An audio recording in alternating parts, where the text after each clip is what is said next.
You. 1188. Radyo Ultra. Kini ang tingog sa kabaguhan. DXRyo Radyo Ultra. Radyo Ultra. 1188 sa dial sa inyong mga radyo. Nagasibya gikan sa kasing-kasing sa Cagayan de Oro sa kusog nga 10,000 watts. Sa mga balita, serbisyo publiko, komentaryo o pagpadlambo sa pagtuo. DXRyo Radyo Ultra. Sakop sa KBP, kapisanan ng mga broadcaster ng Pilipinas. Tingog sa kabaguhan, Radyo Ultra.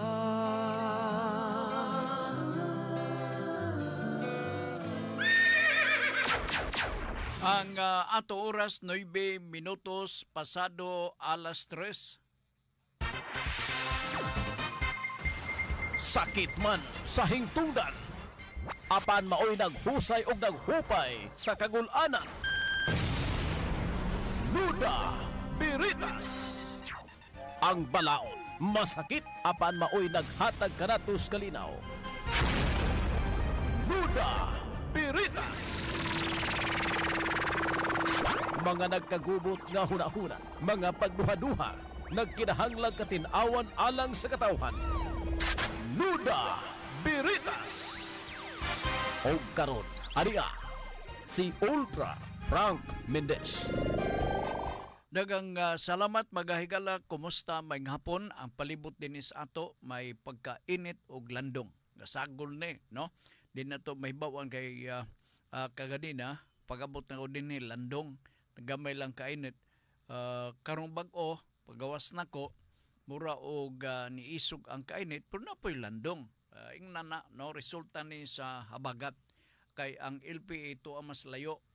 Kita dinhi ang habagat igo ta dinhi sa Mindanao sa Visayas. Wala i-specify asang dapita pero basta nga di habagat na agyo uwan, na agyo thunderstorm ingon pa sa mga manalagna gikan mismo sa Botan sa Pag-asa. Good afternoon, may hapon sa atong mga suki nato nga nagsunod dinhi sa atong programa. Kumusta mo? Among gipanginaot nga naa mo sa inyong kapiskay sa panglawas ni Ami dinhi. Mo serbisyo na sa pinagi sa pagdawat sa inyong mga pautana, pinagi sa atong programa nga Nuda Veritas. Ang mga programa inyo kining mabati gikan sa adlaw nga Lunes lamang o sa matag adlaw nga Lunes, matag adlaw nga Miyerkules o sa Biyernes dinhi sa Radyo Ultra. Mudawat kami sa pangutana pinagi sa Facebook, mudawat sad mi sa pangutana pinagi sa contact number 0917-704-3210. Ako balikon 0917-704-3210. Doon na tayo YouTube channel, no? Kay kinigitaganan ni para ni sa ato mga kaigsunan nga mapas mo sila sa pagpaminaw on time sa atong live nga programa 3 to 4. So doon na mo'y kapaingnan o gusto mong maminaw sa ato mga pagtubag sa mga pautan na dugtong o gikan sa mga sukit na itong mga tigpaminaw. Mangita lang mo sa YouTube na adiha ang programa na to nga Nuda Veritas. Ato lang i-type sa maning musunod. Nuda Veritas CDO. Ako balik ko, Nuda Veritas CDO. So pagtuplok ninyo ni ana, manggawas dayon ang nagkalalay mga programa nga gipost ni GC diri sa Pikas nga Lawak aron nga ma-review, mabasa ninyo kini nga mao nga programa kadtong dili maka on time no sa live nato nga programa. Doon na kamoy kadaganan kapaingnan just to review the discussion or the topic nining usa ka oras ka pagpadagan sa programa dinhi sa Radyo Ultra. Mudawat kami sa pangutana pinagi sa Facebook, mudawat may mga pautana pinagi sa linya nga ako nang gibat-bat dili palang dugay dinhi sa ato nga pagpanaguban sa atong tulubanon. Dito maglangan ang unang pangutana nga taga nato og pagtagad kadiyot lang ha. Atong tanaw nato ni og maklaro ba nato ni og basa kay kag may biag lugas. Pangutana, unang pangutana gikan ni John Macas Nuda Veritas. Sir Frank, na why duda, isa Sir Frank, na why duda nga gwapo, tuwa na lagi, abi nimo John mo ginang mga butangang ako gikayub sa nimo kay nakadaot nimo kay baw ka na tugan ka mag-goods tinuod. Oo. Nga way duda nga gwapo. Nalipay ko sa pagtubag nimo last week sa akong pautana kung unsa nang gaisano mall sa una sa wala mo ba mo to mo pautana. Grabe. Wa mo tong mabahin sa ato ang ano da Veritas pero ato la gyapon gitagad kay mahibos ni si John ay wa na sa puton gini siya manglarot dayon iyang laruton ang iyang nice kayo nga buhok nga taas. Ingon siya salamat ko no nalipay ko no siya sa pagtubag nalipay ko sa pagtubag nimo last week sa akong pautana kung unsa ang gaisano mall sa una sa wala pa tukuri ga imagine ako matag pulong nga imuhang sumpay niya gisaysay o gigaray kay interesado kay ko makabalo sa karaang Cagayan de Oro. Sa una, di pa man uso ang mga kamera. Busa wala jod lay mga kidot. Ni ay mga kanabitaw mo lugwa lang nga komersyal mag-interrupt kaulit ko. Asaw ga takbaw kog tanaw-tanaw unsaon nato ni nga mapugnan. Oo, sao gi kadjot lang ha amo to ha. Gi-imagine ako matagpulong nga imong gisaysay o gigare kay interesado kay ko makibaw sa karaang CDO kay sa una di pa man na uso ang mga kamera busa wala jud tay mga tinaguan nga hulagway sa karaang Cagayan. Okay. Lagi ako namang gi-describe dito, di ba? Oo, wa pa ka mataw at that time. Oo, kay sunod-sunod naman ta. Ang kung ikaw karon nag-edad butang talang mga 35, siguro 37 ko. Oo. Suroy ni Libs o lain sab si John way pangutana igo lang siya ga padayag sa iyang opinion, no? Suroy ni Libs, Noda Berita, Sir Frank, gusto sa akong silingan na 22 years old magpakasal na apan gidid-an siya kay wala daw parental advice. Unsa daw remedyo ani nga kaso? Kung ang isyu may tungod sa parental advice, di magsikta og parental advice. Kuan magud ni requisitos ni ubos sa atong family code. Klaro magud kaayo nga kung mag-edad ka og 18, no?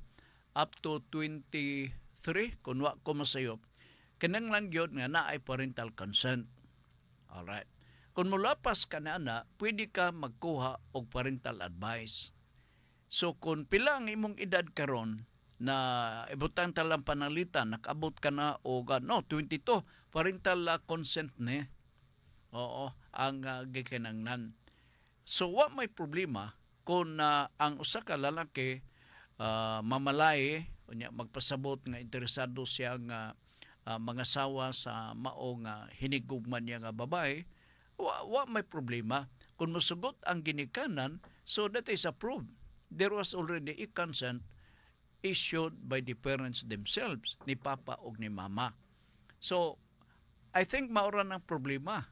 So, ang akong isuggest mao nga schedulon sabuton ang babae nga magsabot sila nga nanang adlaw or pwede ba nga nanang buwan na, nanang simanahon na, nanang nga oras mamisita ang kalakinan paingon dito sa kababayenan, magbalon lang sila kung sa ilahang makapkap nila nga balon kay mamalay sila. Ang tumong og tuyo ni ana mao nga makuha ang approval or consent gikan mismo sa mga ginikanan. Di ba usually ang nana sa mga kinaraan nga customary part, ako nakasulay na ko pamalay. Oo, diya sa konsolasyon. Nabuhi pa man ang ako ang pamalahian. Parang niya mga dinhe, no? Na sa media gyapon na connected, ako staff kaniadto. So naghangyo man siya nga, sir, pwede ba nga ikaw mo'y murag mamalay silbi? Nahuna nako, first time galing nida. Kulbaan ko nini, kay unsa ba kay ako isulti? Tungod kay gusto nako masiguro, ma-assured nako ang maong lalaki nga kining di ko musibog sa mao nga challenge. Pasaligan ako siya. Nako kano sa aman. Yung mao na sir mo kana mo kini, okay, adto ko. Dito ko. Taga Carmen siya. Kung niya siya dinhes Cagayan de Oro, niya murag ni adinhe ga trabaho sa ka radio station. Unya kung nakamonitor siya dinhe sa ato ga programa, sigurado gyud nga ingon siya nga murag ako galing istoryahan ni Sir Frank Nanoy. Namalay ko oy. So katong dapita, swampi tong dapit. Ang sakyanan nako tos layo. Kabala kasab ko kay basin nagtungtungan na sa adira ba akong sakyanan. Nilatay pag yun may nanto murag lapad-lapad nga kahoy nga malatayan nimo, ay ka pa makabot sa balay dito sa babae. Nalantaw ko na nga naay nanambo dito. Nako kinsa man na. Siya mao na sir. Mo ba? Gugma ka man na. Inana ko lugar ako discourage kay basig mausab ang na mintras tanto nga wa pa ko makaabot dito sa tugkaran nila nga taas ra ba tong hagdan.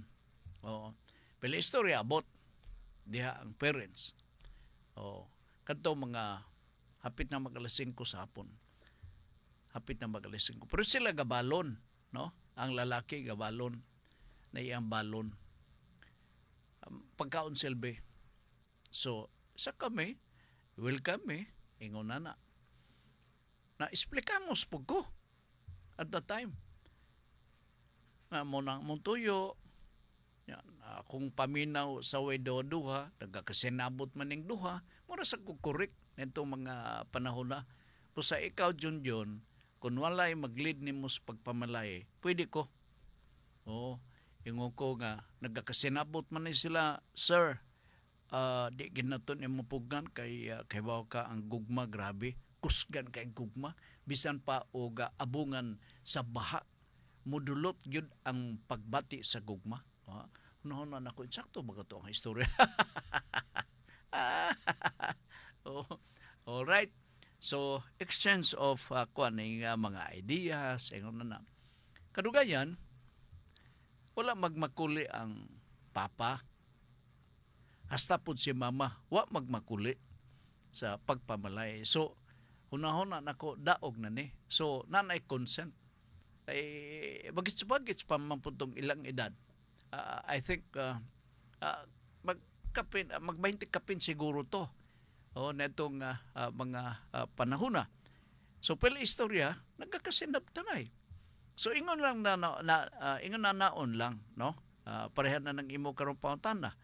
22 years old, no? Ug ang problema kay parental advice.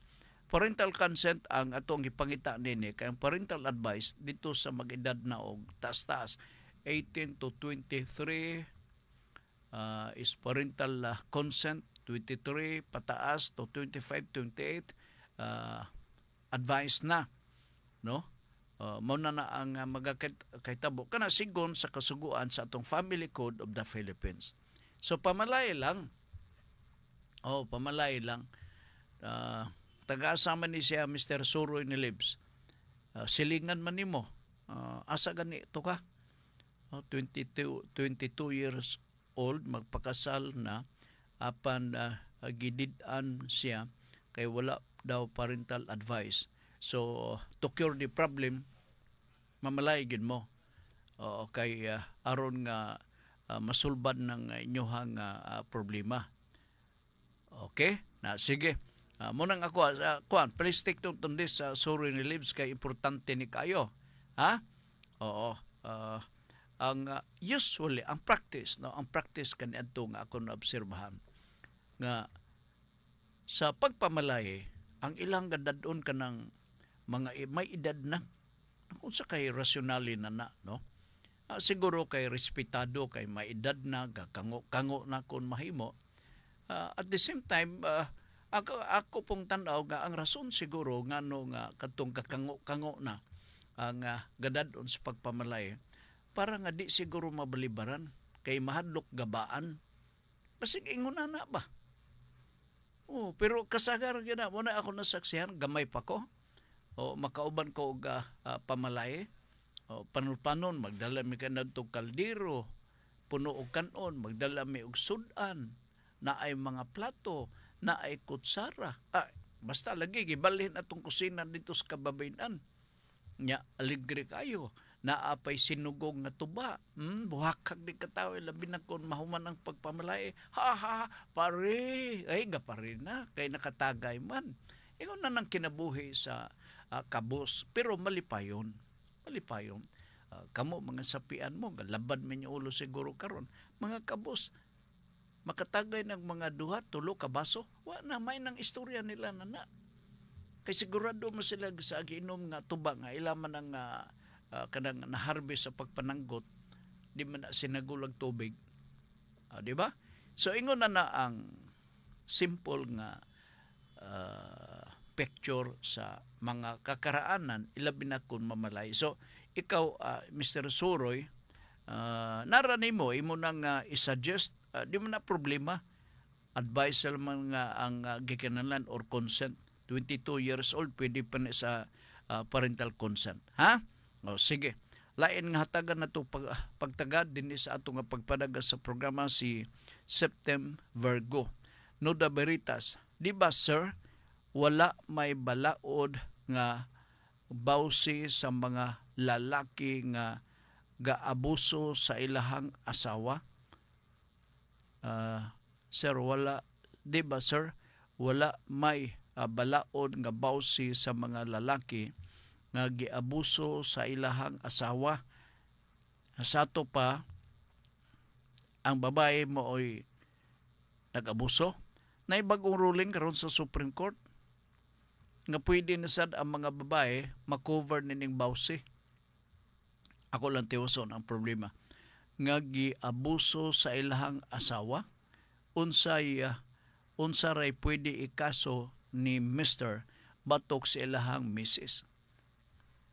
So, agig tubag sa ibong pangtanaw, dugtong sa ako nasaran nga dunay pinakaulahing Supreme Court ruling nga ang pag-apply sa balaod sa bawsi, ang impression god mga lalaki malani nga nagpasagad silang responsibilidad sa asawa o sa anak. So, ang gagukdon kanunay, mauman ang kalakinan. Now, under this present circumstance, doon ay dugang gipakanaog nga desisyon sa Supreme Court nga mahimo po di ay ang babae pailan pod og sumbong, no? Kay kung palitan karon about psychology or violence, no? Unsa magaling. Now, murag dili siguro makatugot sila nga kana nga ihampak lang kanang mao nga kasaypanan o kasalanan ngadto mismo sa mga lalaki nga sila mo filean og sumbong, no? Mahimo nga ang lalaki manumbong kay sila pod apektado pod sila, and I think kining mao nga desisyon taud na kini nakong basa last year. Ayop na matanom ni sa or mahimo kining landmark nga mga desisyon kay usa man ni sa mga nabangguan kita nga desisyon because of the impression nga ang bawsi nga balaod ang gagukdon nini mao ang mga kalalakinan or mga kabanahan. Di ay in the latest Supreme Court ruling apil na ang mga kababayenan. So mahisakop siya, apil siya nini Mr. Septem Virgo. Okay, nalasige. Gikan ni Melbourne Aturo Dumagpe. Sir Frank, Noda Veritas, di ba ang mga kaso sa Regional Trial Court kay gi-affirm kay raffle na siya aron matagaan og pagtagad, pwede ba na siya mahimo nga bali i-certified siya nga urgent nga kaso, urgent ang kaso, mo iyahang bot ipasabot. Wala ihisgot diha, no? Kay ang presumption na once nga ang both parties or the complainant are maybe filing a criminal charge against the accused, meaning the aggrieved party, sa to pa urgent na sila, no? Kay gahago gid lugar sila, nag-effort na sila. So ang atong presumption na once nga makanuna sila og file og kaso batok sa usa ka akusado, assuming criminal, kana pod sila ga lungot-lungot nga tungod kay gusto sila sa ma-relieve sa ilahang pain, mga kasakit nga ilang nasenati silang kinabuhi. And so kana siya presumably always urgent kana siya nga ga-file siya og kaso, no? Tinuod i-raffle kana siya, i-raffle. Pero dili na angay na pahinunduman, pahinuntan na to o follow-up nga urgent ba na judge, judge urgent ba na ha? Kay ug mauna basig i-contempt ka. Oo, moingon ang judge ay kugbuti. Saman, di ka mahawa din kay contempt ka. So, naog in taon ka sa hagdanan. O, di ba? So, ang presumption na once the case is filed against the accused, sa kaso nga criminal, kana urgent yun na. Oo.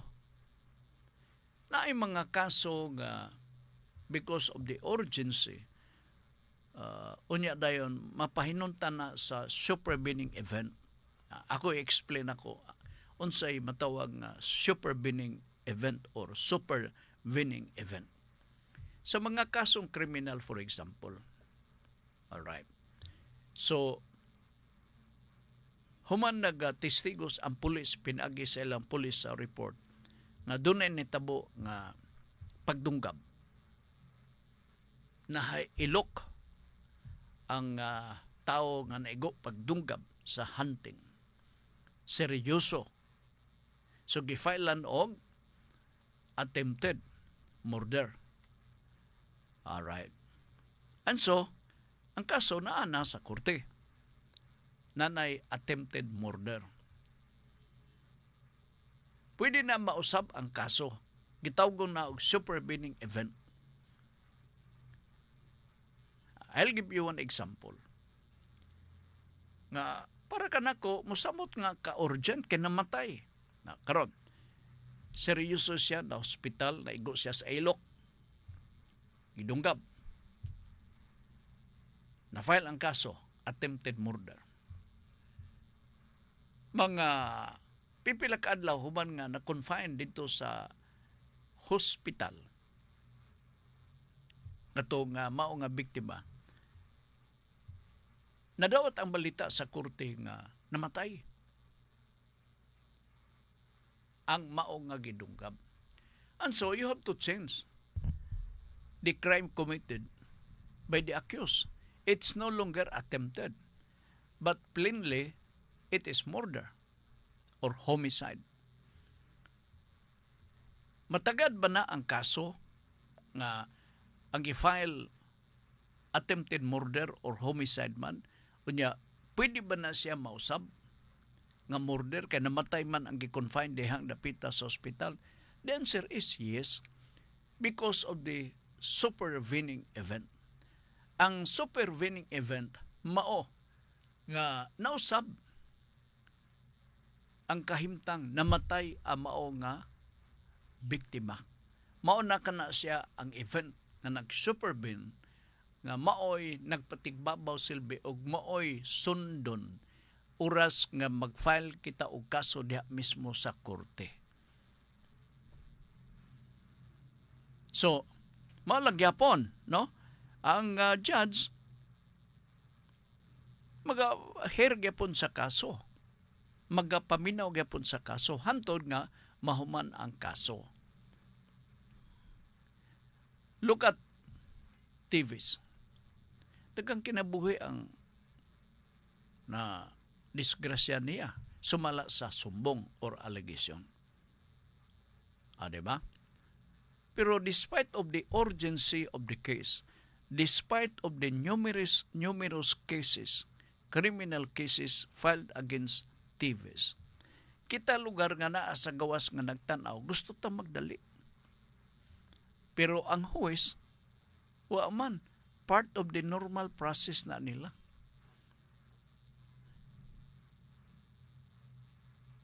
Depende na dahil na sa judge.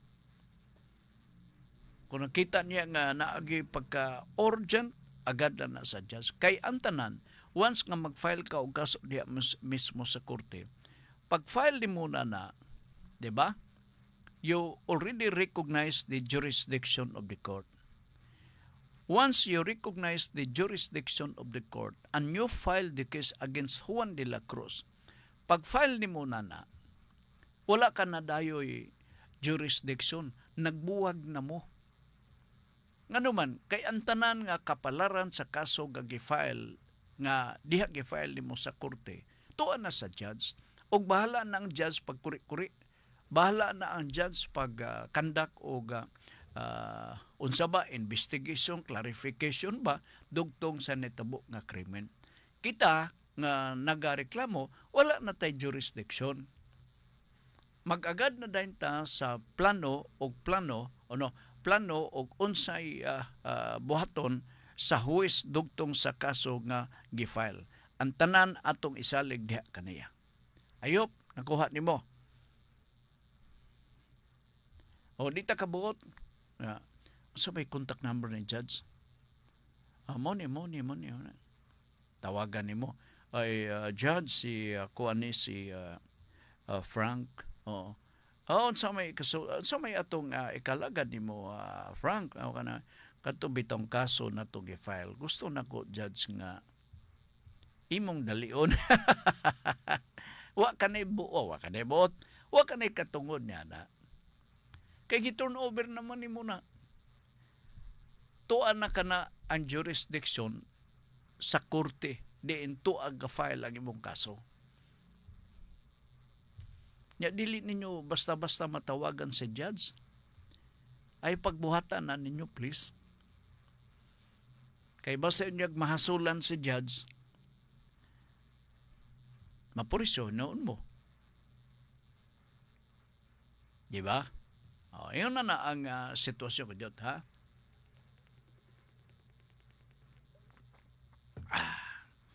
Sige, katong punta kang Melbourne, no? Kaso sa di ba ang mga kaso sa regional trial court kay raffle na siya aron matagaan og pagtagad. Tinuod mag-raffle. Ang mag-raffle na ang executive judge. Unya dahil pwede ba niya mahimong special o dili na lagi special o dili na lagi o raffle, ipaagi siguro raffle. Bali, is-certified siya na urgent ang kaso. So, kana siya, sir, dili pwede ma-apply diha mismo sa atong hukmanan. Okay? Sige, thank you, sir, ha? Gikan ni Rodney Rock'n'Rolla. Nuda Veritas, sa pagka-detain ni Police Grijaldo sa silda sa Kamara, Sir Frank, unsay mahitabo sa iya once mawala natong membro sa Quadcom nga napildi sa milabay na eleksyon. Posible ba na siya buhian? Doon ay dako nga posibilidad. Kay primero, ang mga argibyado wala naman. Kisa may ganahan lugar na itong mga argibyado nga pildi naman sila. Si Grijaldo, giditin bagyapon si Grijaldo? Basin, no? Basin. Pwede. Kay ilabi na kay kanang ilang gahom sa pag-order o preso kang Juan de la Cruz, for example, is coterminous with the term of each member of the House. Sa ato pa, kung nag-order ka karon because you are a congressman, and that is valid, enforceable. But once the term is already terminated. So automatically it follows nga wala na pud na siya. Kay grabe bapod nga ingon lang gyapon ni anak. Di ba? Nganong makakontempt siya sa usa ka guest, sa usa ka bisita because of that authority. Kay siya usa ka unsa niha kining talahuron silbi. Honorably siya. Pero ngayon pag honorably kutob na dito na iyahag dito sa tumoy. Meaning nga pagkawala, you are no longer an honorable na alang-alang. Prisuhon ka po na nimo siya. Realdo to katong pulis. Bilib ko itong pulisa. Oo. Diyot lang ha. Unsay may tabo sa iya once mawala na tong members sa Quadcom nga napildi sa milabay nga eleksyon. Posible na ba na siya buhian? Buhian. Yes. Kay kabaw ka, ang kagawasan sa tao, importante gyud kayo. Bililhon ka na. Bililhon ka na.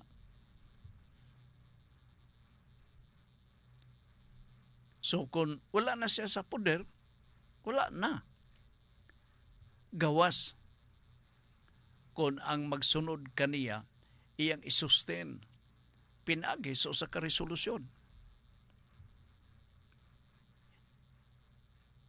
Mao nang magakaitabo. Alright, Oliver Ampong Nalwal is watching. Ingon siya nga, Sir Frank, naminaw mi ni Virgilio Junjun Macas diri sa Carmen samtang nag-snack sa bakery. Wow! Okay sa daw kini nga kuan paibog-ibog gini siya. Sige, padayon mo og snack niya. Manginaot ko nga mabusog mo, no? Nya dayon maay kay makaako mo kaon nga ako gigutom nya kamo diha snack lang mo. Kaya ay bigkay ninyo. Nya ni ako wa ko snack. Nya dayon paibugon pag ko ninyo. Wa mo pang ko. Laim sa kani mamuyboy tayo muraman uga sala na. Ako sala matana na. Sige John, salamat bitaw, no? Joke only. Oh, okay. Basig tinundon nimo na ba? Unya day makununa na ka dayon og kuan kini nga padala og snack. Oo. Unya ra ba og mag-snack? Dulon ra ba og walay kanang unsay tawag na? Kanang dulon og walay kanang na i-term na iparis silbi o iparis na sige na lang. Antusan ta lang nang wala na lang gyud o wala na lang gyud. Antusan lang namo na jud nga murag wa mo magpaybaw nag-snack mo diha. Ha? Oh, sige. Kung binangka lang inyong pares, hantog karo pag ginamatiwas nyo kit-kit. Pero kung panalitan kining unsa niha, itong gikaon ba ni MG ba? O bahog-bahog, mao sa akong paborito na, kanang bahog-bahog, lami sab na, no? Ang bahog-bahog. Unya mura og tagjis man siguro na, makainot-inot ka. Makainot-inot ka. O diha sa pandesal, ang uso karon sa pandesal, kung mataod-taoran mo kaging, o mura na o granada kagay. Bitaw ako ganang namatikdan. Ambot sa pagmasa siguro na lahi yun ang pandesal kanadto og karon. Mo na tinuod.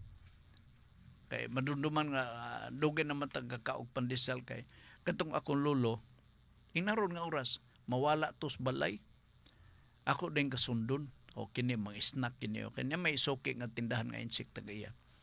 Daan palagi ko. Tuwa dito galingkod-lingkod pares day sa soft drinks pandesal. Naay pandesal hapon na. Hapon man to. Oo. Lami magay pandesal kanadto. Karon mura og pinaspasan mga ilaha nga paghibo. Di ka katilaw og pandesal karon nga paghapon na humok gyapon. Mura nagbato kagahi ang atong pandesal. Ambot na noy. Sige. So far mauning inyong ipadangat nga mga pangutana. Ako nga huwatan ako ang dugang yung mga pangutana, no? dinhi sa ato nga pagpanaguban. Tanaw na ko og nay napadala diha. Jess, nay padala wala. O sige, aron di na nako ni ma-open. O kay aron anyway, anytime mo paka man itong cellphone. So kadyo lang ha.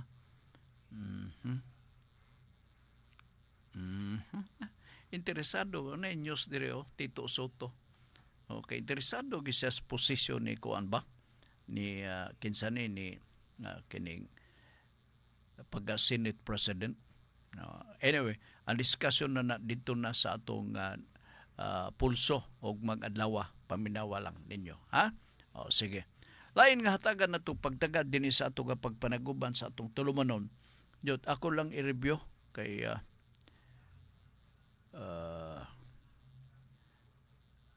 Melbourne, Mana, September, Virgo, Mana, Suroy ni Libs, Manasab.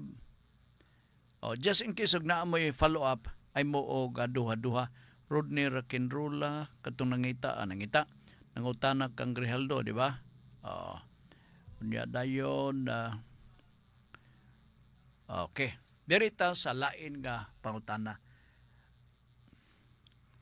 Unsa man ang probate proceedings, Sir Frank, o para asa mani siya. Alright. Ang tinuod lang, no? To be honest, daghan pa ka nato nga may bao sa probate proceedings. Muna hinungdan nga nag-interest po ko og hiskot nining mga butang nga dugtong sa gaabot nga mga pangutana. Kaya gusto na ko maklarify ning tanan unsa kining probate proceedings. Ang probate proceedings, may bawaan ninyo, dili ni siya iyano, dili kini siya basta-basta nga proceedings nga may tungod sa pagpanag-iya sa atong mga sinunod nga mga bahandi or kaptangan gikan sa atong mga ginikanan. Sa lagtod nga pagasulti, ang probate proceedings is stranger to those who are very poor. Kay pobre sila, kasiguro ka bakaha nga doon na sila ibilin. Kay kini part, kabahin kini sa kabilin sa propiedad gikan sa mga ginikanan.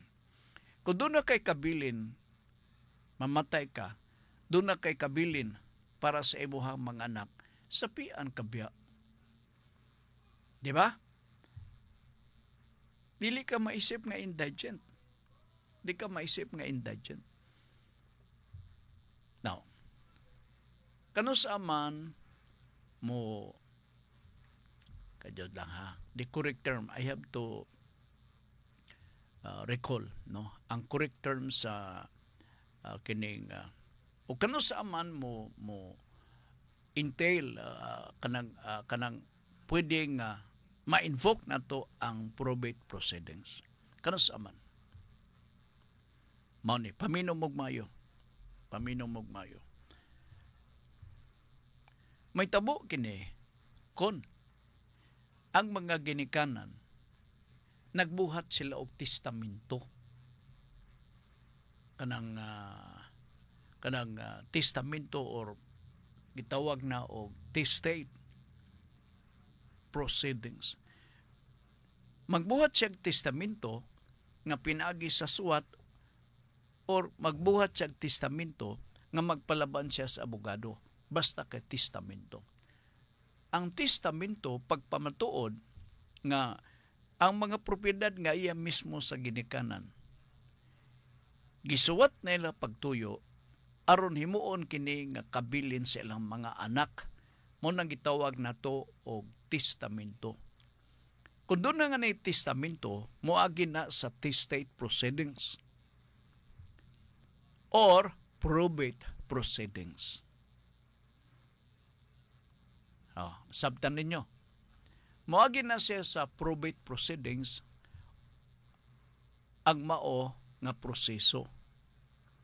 Kabahin kini sa yuta nga kabilin or gibilin sa mga ginikanan ngadto mismo sa mga anak. Entonces, naatay written document nga nagapasabot o nagahanay sa mga pipila ka mga butang or kabilin na iintrigar o o gibahin-bahin sa mga anak, mga sumusunod.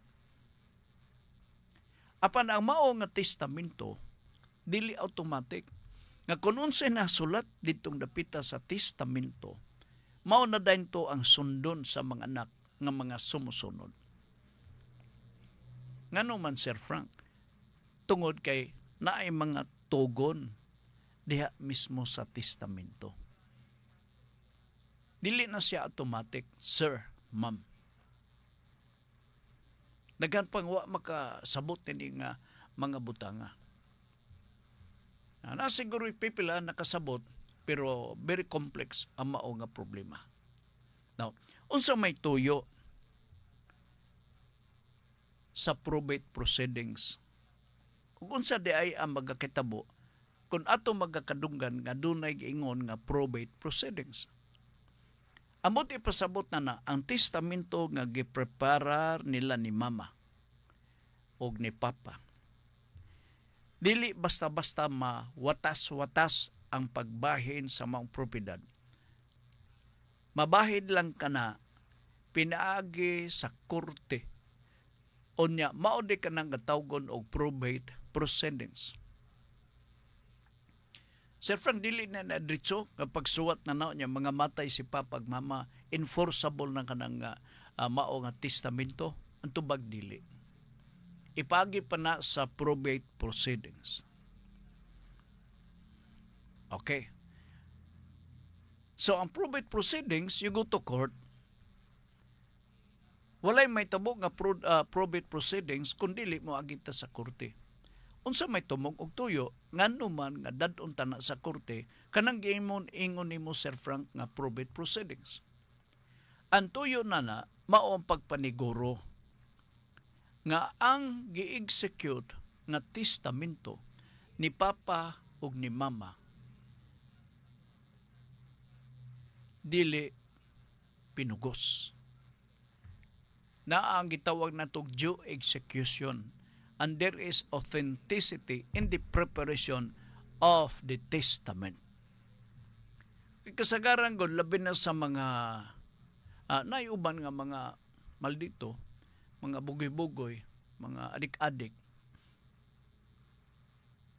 Ang mga anak, ilang gagulaton nila ang ilang ginikanan nga ipadistribute na dahil dito ang property nila. Hinulgaon. Dili na siya mahimo. Kay once imo nang buhaton, diha mismo sa probate proceedings o sa testamento nga i-subject sa probate proceedings, mahimong invalido unya ang mao nga testamento. Ngano man, kay dadon pa na dito sa korte. Unya ang tumong og tuyo sa maong pag-probate sa maong property sa katawgon natong probate proceedings, mao man ang pagpamatuod nga kini nga dokumento nga gipreparar ni papa ug ni mama pinaagi sa testamento. Giandam kini nila sa tinarong nga mga pamagi. Wala na to hinadlukas si papa ug mama aron mag-execute sila og testamento. Kay ang tumog og tuyo sa korte first is to ascertain that the testament executed by the parents, by the father and the mother, is executed in accordance with the law. Unsa man kana ang law, the document must be properly executed and all the elements in the execution of the testament must be present. Na pagtanaw na sa korte nga, murag nag-away ng mga ni nga wa pa ni ma-file ang kaso. Giawayan. Duda na dahil ang judge. That is why nga ang preparar sa testamento, mag-appoint na siya og executor. Mag-appoint na siya. Kung lalaki, executor. Kung babae, mura og executrix. kana ang mag-appoint katong himo sa testamento. Okay. Kung mabot na ang maong testamento dito sa korte para sa probate, ang judge mag-appoint og administrator. Nakadungog mo? Murag na ingon na nga kini mga yutaa ang administrator ba o kini mo kana? O administrator good. Murag dako kay dungog niya. Kanang administrator ngay mong kakadunggan nga mo'y nagasudong-sudong sa mao nga yuta diha sa kadaplinan, appointed by the judge. So na ang diferensya, no? Kung itudlo siya sa testator, gatawgon na siya og executor. Kung itudlo siya sa judge, gatawgon siya og administrator. Nga mao itugyan na maglantaw-lantaw sa mao nga property. Ang judge mutudlo kay basin unya sa sunod nga hearing nila, mag-report na dayon ang mga tungdan nga, judge, gikural naman tong mga kalubihan didto sa to panagamay. And that is a violation of the testament.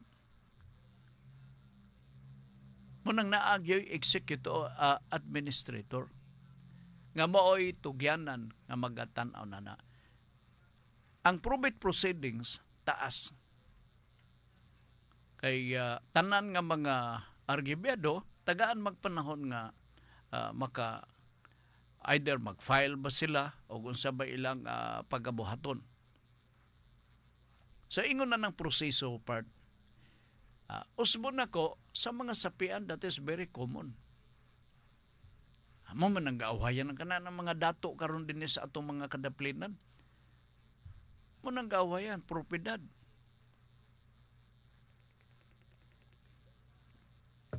Ang uban apurado kay bungas kasina. Tan-aw nila ilang barkada. O gupuhag sakyan nan oy. Huna-huna din siya nga karon. Kay naayuta na mo, ilugon ko to. Ako tong ibaligya kay palit po kog sakyanan. May tabo ba na? Why not? Daghang kay mga kaso ingon na in kagad insin mayong hapon ni mo diha day, no? O kalugar ka pagyapon og kuan ha. Mayo ka na minaw ka, no?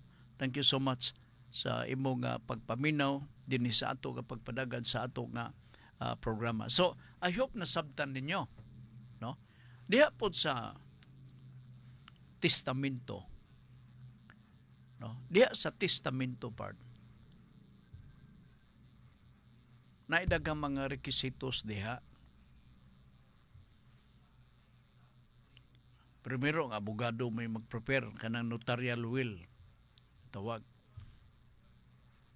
Sa mga sinisini, sa mga TV series, di ba ang maghipos sa mga testamento, ang mga abogado?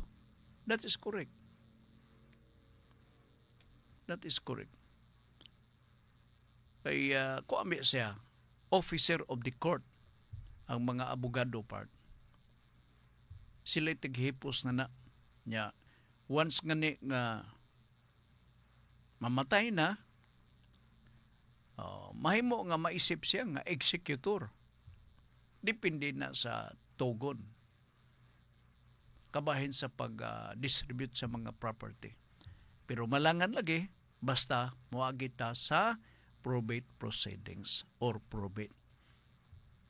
So, katong nangutana, nakadumdum ko nga, dugay-dugay na nga panahon, doon ay pangutanang ingon ini.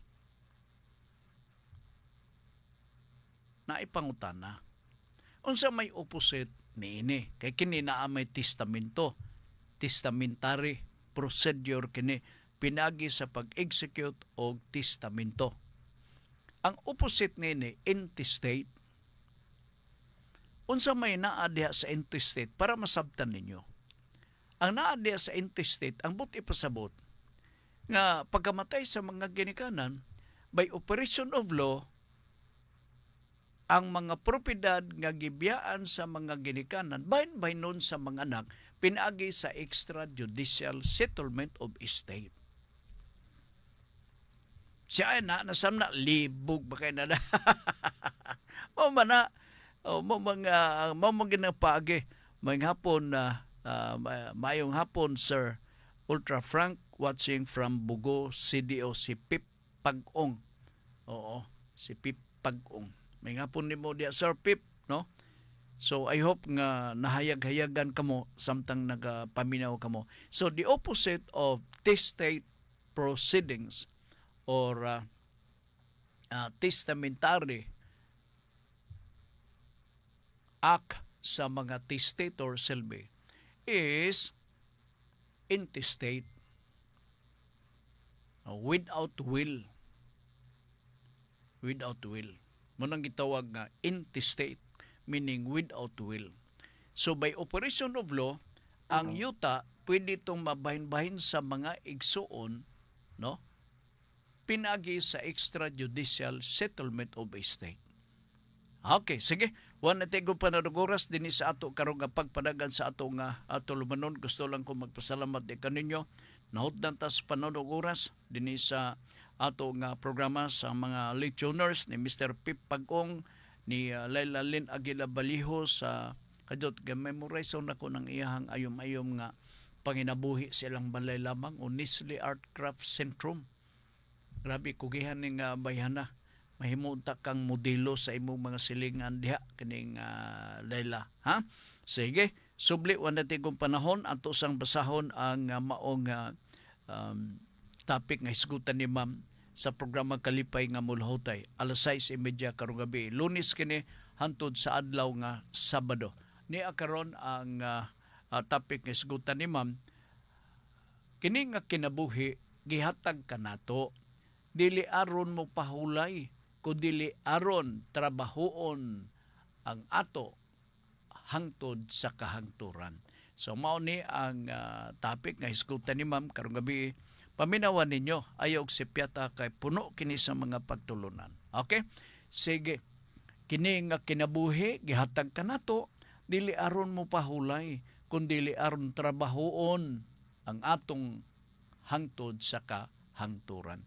Okay, sa ngalan ni J.C. James diri sa Pikas nga Lawak uban ni Congressman Lordan Swan sa District 1 sa Cagayan de Oro. Thank you sa inyong pag-support paglaban ni Congressman Lordan o galabas na tanan ni Aga Swan padaing Pilipino member sa City Council dinhi sa ato sa Cagayan de Oro. Ang tao nga limpyo o kasing-kasing dili matarog tingali maglisod apan dili mahulog. Daghang salamat ug maayong hapon.